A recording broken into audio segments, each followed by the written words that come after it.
Welcome to Morning Coffee and Inspirational Words. I am Petula Alicia.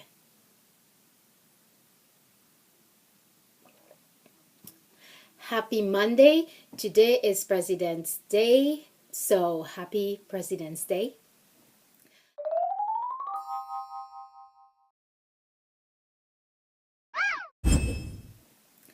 Continuing from where we left off last Wednesday, I want to continue with the topic of how to stop negative self-talk. So it's been a series that we've been doing, how to stop negative self-talk, and I have been sharing techniques with you. So for those of you who have been with me from the beginning of the series, we are picking up from where we left off on last Wednesday. And for those of you who are joining me for the first time, in the description box below, there are links to the very first video, how to stop negative self-talk, and then to the video series of techniques to stop negative self-talk, part 1, 2, and 3. So today, it's the series number 4.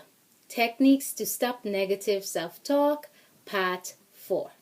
Today's quote is, "Tell the negative committee that meets inside your head to sit down and shut up." Again, today's quote is, "Tell the negative committee that meets inside your head to sit down and shut up." That quote is by Bradford. I really like that quote because as much as I say be kind, be gentle, and patient with yourself, I want you to be these things with yourself. However, when it comes to your negative self-talk, take your gloves off. It's okay to take the gloves off because there are some days that you just have to say to your negative self-talk, shut up. I listen to Les Brown inspirational videos a lot, most every day. And in one of the speeches he was given, he said, sometimes you do have to tell yourself, shut up. And that is why I love this quote, because there are times when I have had to say to my negative self-talk, shut up. So again, the quote is, "Tell the negative committee that meets inside your head to sit down and shut up." And that quote is by Bradford. Now, the 3 coping skill techniques I will be sharing with you today are as follows. 1. Start your day off by preparing for it. What do I mean by that? When I started the year this January, I started with something called the Holy Hour. And for me, my holy hour really is a holy hour. The first thing I do in the morning is I read my Bible, I pray, I put on gospel music, and I listen to that. And so I have that whole prayer, worship thing going on and meditative hour. I have stopped putting on the TV in the morning. I used to put the TV on so I can see the weather for the day and see, news, transport. But now I keep the TV off and I just enjoy that quiet and peace of the morning. And I feed myself with the Bible and spirit building thing. And the second thing I do once I'm done with my prayer and worship hour, I start listening to inspirational videos, motivational tapes, motivational books, anything that I'm in the mood to listen to that's positive, that's going to feed my mind and my brain. Well, I think your mind your brain is the same thing. But anything that will feed my mind with rich, powerful, and motivating thoughts. So, and I also exercise. Not every morning. I may do it 3 or 2 times a week. I exercise. Since I've started doing this, I notice a big difference in my personality and my tolerance for, because I take the metro to work, and you'd be surprised how rude people are. And so when you take the time to prepare yourself, when I do that, I go out and I'm all happy and I'm giddy and I'm nice and I'm polite, and because I have prepared myself to face whatever is I'm gonna come up with once I leave my house. And so start preparing your mind.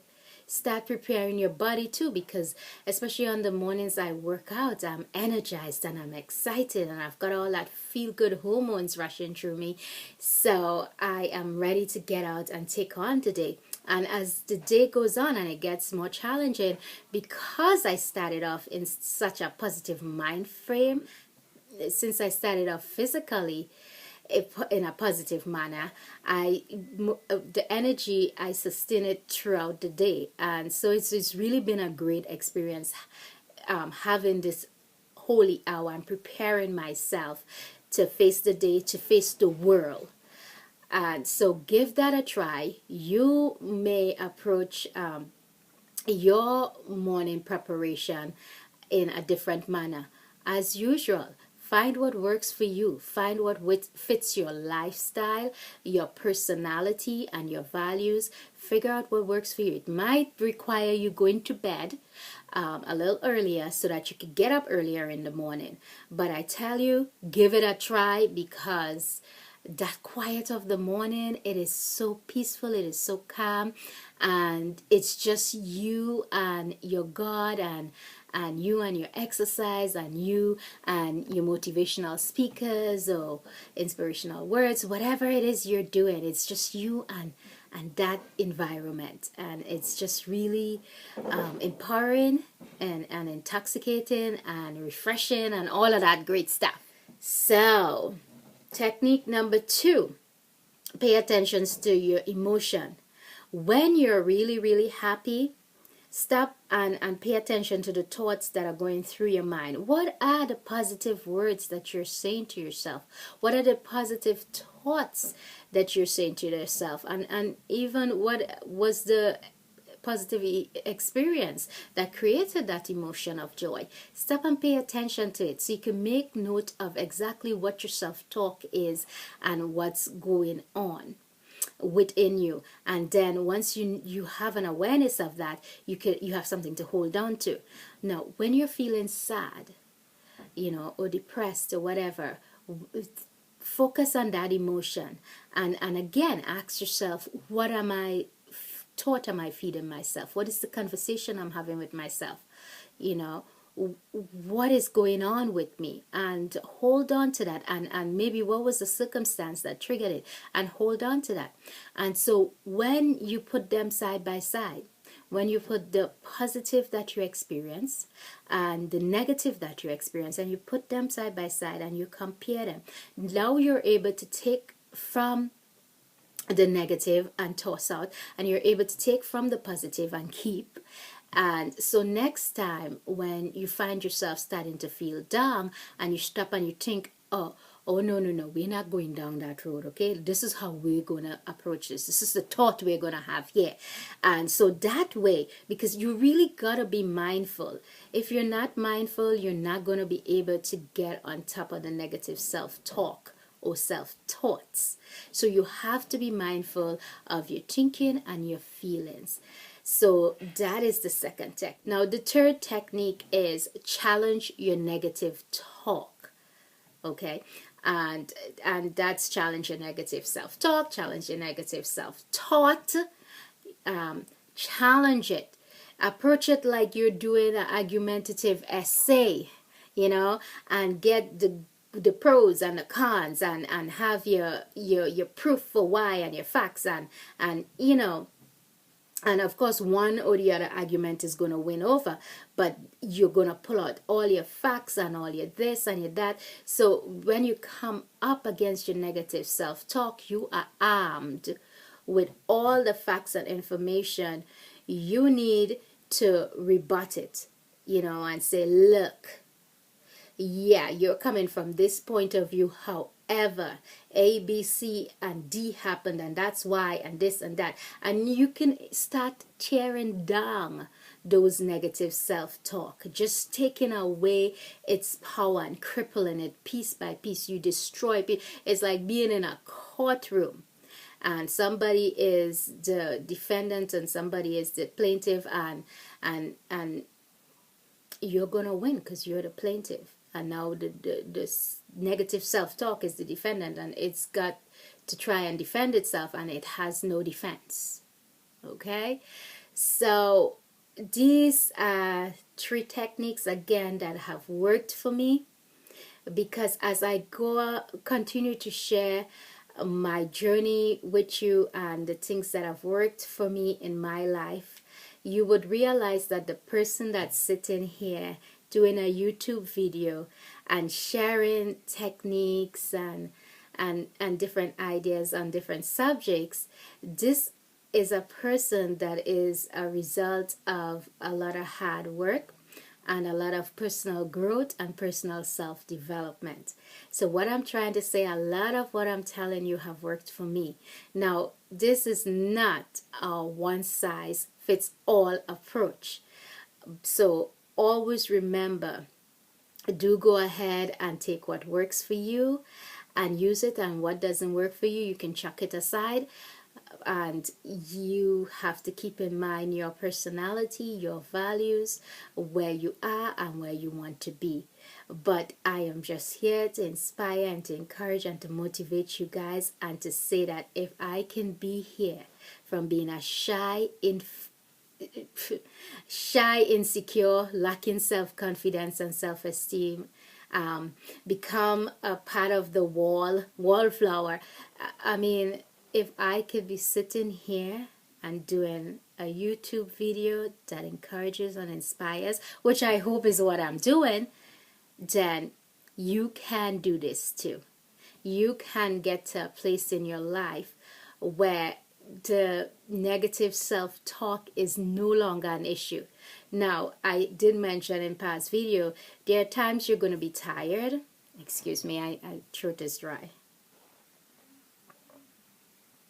There are times you're going to be tired. You're going to be exhausted. Everything in your life that could go wrong is going wrong. You're broke. You know, you might have fall down or twist your ankle, you're just not feeling well, or you're having a difficult time at your job, or your kids giving you a hard time, or your boyfriend or your husband, or just life, because life happens. And here are these negative self-talk, the doubts, the criticism, they're all gonna come snapping right and rushing right back in to knock you right back down to where you started. So having positive coping skills and techniques will help you in the time when life is most challenging. So that is why I am here. I am here to encourage you guys, and inspire you guys, and motivate you guys, and tell you all you can do it. You can achieve whatever success you want in your life, in whatever area you want it in. It does, however, require hard work, commitment, persistence. You gotta be consistent, you gotta be committed, and you gotta be persistent. And you have to be positive. You have to develop a positive mindset, a positive thinking. So I'm getting preachy, so I will stop. I'm Petula Alicia, and thank you for joining me for Morning Coffee and Inspirational Words. Remember, in the description box, I always have a list of my resources, and there are 2 links I want to share with you today. How to stop negative self-talk. Do click on that. There is more information and techniques that you can use. The second is challenging negative self-talk. When I saw this article, I was like, yes, because I was looking for my 3rd point and I didn't quite know how to phrase it and put it across. And when I saw this article, I was like, this is exactly what I did. And remember to be your awesome selves and go out and do incredible things today. Thank you. I am honored, as usual, that you took the time to join me. Have a wonderful day. Bye.